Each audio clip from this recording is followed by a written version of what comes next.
In Psalm 139, verses 13 and 14, David writes, "For you formed my inward parts. You wove me in my mother's womb. I will give thanks to you, for I am fearfully and wonderfully made. Wonderful are your works, and my soul knows it very well." The Bible clearly identifies God as the creator of all things. And the verse that I just shared with you makes this personal, showing that each one of us has been created by Him. The psalmist used two words to describe this. First, he used the word fearfully. This word signifies something that causes one to revere or to stand in awe of something. The way that God has formed each one of us is truly awe-inspiring and is a reason to approach Him in reverence. But he also uses the word wonderfully. This word is used to describe something that is distinguished or set apart. God created us to be special among all the other things that He has made. And the fact that we have been fearfully and wonderfully made teaches certain things about us. And these are important for us to note, especially given certain mentalities and behaviors that are pervasive in our society today. Because each one of us is a distinguished and awe-inspiring creation of God, we have worth.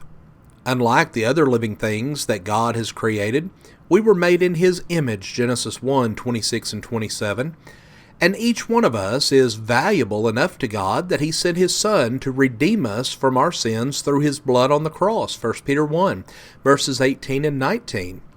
But also, we have identity.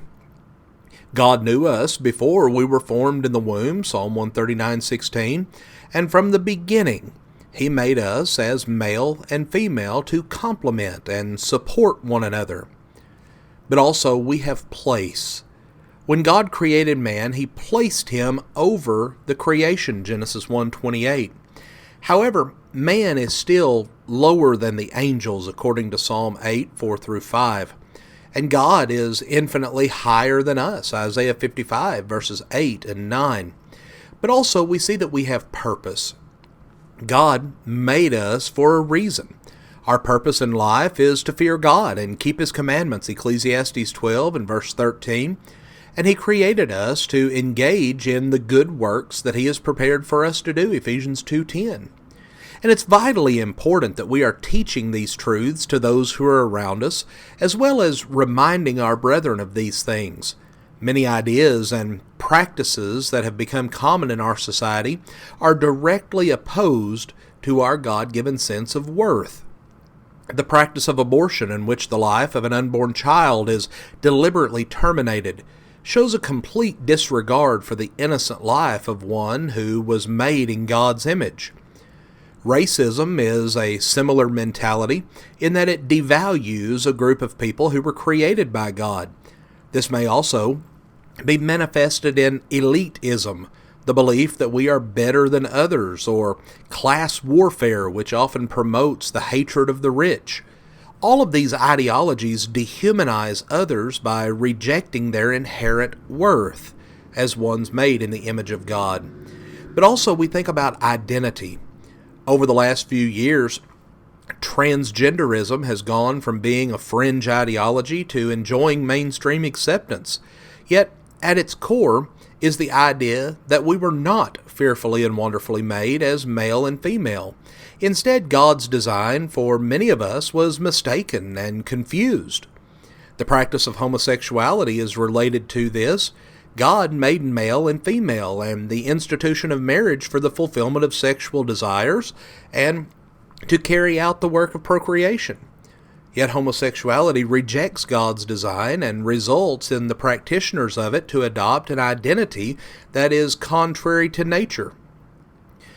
But also, in the place, we see rather than seeing mankind as being over God's creation, many have adopted the unproven and unprovable theory of evolution, which rejects God and makes man out to be no different from the animals, higher evolved but soulless just the same. And this is rooted in atheism, the belief that there is no God, and it leads to humanism.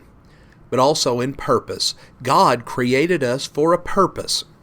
Yet there are those who reject or ignore God and are left to wonder what the meaning of life is. Many see this as a freedom to do whatever they choose, whatever causes them to be fulfilled. But when people forget God, they are lost. When a society forgets God, it leads to problems like the ones that we've just discussed. And let us continue to teach the truth on these matters. Let us hold fast the word of life as we live in the midst of a crooked and perverse generation. Friends, we thank you for joining us for our program today, and have a blessed day.